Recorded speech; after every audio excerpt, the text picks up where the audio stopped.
In this video, I'll be showing you how you reply to comments on Microsoft Word. So if you are new here, you give me a like and subscribe to my channel. So to reply to a comment on Word, what you're going to do is you can see this is a comment here. That's why it's been highlighted here.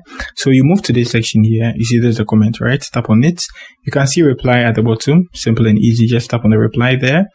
And I'm Michael, so replying to myself. But then if I did this and then your name is Richard, your name should appear here, Richard, and then you give the reply.